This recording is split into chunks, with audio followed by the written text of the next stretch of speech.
ফেসবুকে কাউকে খুঁজে বের করার ইউনিক পদ্ধতি অথবা কাউকে ফলো করার একটা ইউনিক পদ্ধতি। আপনি যদি তার নামটা মনে রাখেন বা তার নামটা যদি আপনার জানা থাকে, তো সে যে কোনো মুহূর্তে নাম চেঞ্জ করতে পারে। তার প্রোফাইল পিকচার যদি আপনার মনে থাকে, তো প্রোফাইল পিকচারও তো যে কোনো সময় সে চেঞ্জ করতে পারে। তার প্রোফাইলে সব কিছু সে লক করতে পারে, অথবা আপনার ফ্রেন্ড লিস্টে থাকলেও সে প্রোফাইলে সব কিছু ডিলিট করতে পারে বা অনলিমিট করতে পারে। তাহলে কোনো একটা নির্দিষ্ট প্রোফাইলকে আপনি কিভাবে ফলো করতে পারেন? জাস্ট সিম্পল পদ্ধতি এবং ইউনিক পদ্ধতি, এটা কোনোদিনও হারাবে না। জাস্ট তার প্রোফাইলে আইডিটা আপনি মনে রাখুন, facebook.com/ তার আইডিটা দিবেন। সে জীবন আপনার কাছ থেকে হারিয়ে যাবে না। তার ইউজার নেম দিলে হবে না কিন্তু। এই যে এখানে দেখেন facebook.com/, এই যে ইউজার নেমটা দেওয়া আছে, এইরকম ইউজার নেম দিলে হবে না। তাহলে কি দিতে হবে? তার আইডি দিতে হবে। যে কোনো আইডির একটা যে কোনো ফেসবুক প্রোফাইলের একটা ইউনিক আইডি থাকে, আইডি নাম্বার থাকে আর কি, সেই আইডি নাম্বারটা দিতে হবে। তো সেই আইডি নাম্বারটা যদি আপনি দিতে পারেন, তাহলে যে কোনো ব্যক্তিকে আপনি সহজে ফেসবুকে খুঁজে বের করতে পারবেন। যেমন এইটা একটা নাম, আমরা দেখি যে কোনো আইডি বের করবো কিভাবে। এই নামটা, আমরা প্রোফাইলটাতে আসলাম, তো দেখেন তার ইউজার ইয়ে দেওয়া আছে, ইউজার নাম দেওয়া আছে।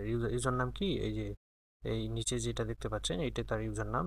নিচে যদি একটু ফলো করেন, এই জায়গাতে, এই যে দেখেন এই জায়গাতে facebook.com/, এটা যেটা দেওয়া আছে এটাই তার ইউজার নেম। কিন্তু ইউজার নেম দিলে তো হবে না, ইউজার নেম সে যে কোনো মুহূর্তে চেঞ্জ করতে পারে। তাহলে আমাদের কি লাগবে? আমাদের আইডি লাগবে। এই যে এইবার দেখেন নিচে যেটা দেখাচ্ছে, এইটাই হলো তার আইডি। এই যে এই যে সংখ্যাটা যে দেখাচ্ছে, যে এই যে আইডি সমান যে সংখ্যাটা আছে, সাধারণত এটা 1000 থেকে শুরু হয় আইডি সাধারণত। এইটাই হলো ওই ব্যক্তির আইডি।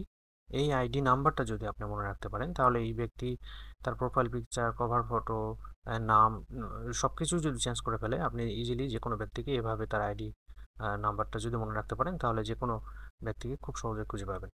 তো আইডি নাম্বারটা কপি করবেন কীভাবে? এই যে এখানে রাইট ক্লিক করে কপি লিঙ্ক করলেন, তার মানে এই লিঙ্কটাতে আইডি নাম্বারটা আছে। এই যে এটাই তার আইডি নাম্বার।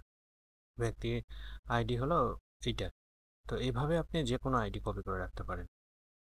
যে কোনো আইডি এভাবে আপনি আইডিটা কপি করে আপনি নোটপ্যাডে বা অন্য কোথাও সেভ করে যদি রাখেন, তো এইটাই হলো ওই ব্যক্তির আইডি। আমরা যদি এটা কাট করে facebook.com/, আমরা যদি নতুন করে লিখি facebook.com/, ওই আইডিটা আপনি পেস্ট করে দিলেন।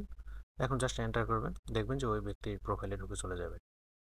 মানে ওই ব্যক্তির জন্য ওই যে ওই আইডিটা আর কি। এইভাবে যে কোনো ব্যক্তির আইডি আপনি যদি আইডি নিয়ে রাখতে পারেন, তাহলে খুব ইজিলি ওই ব্যক্তিকে আপনি খুঁজে পাবেন।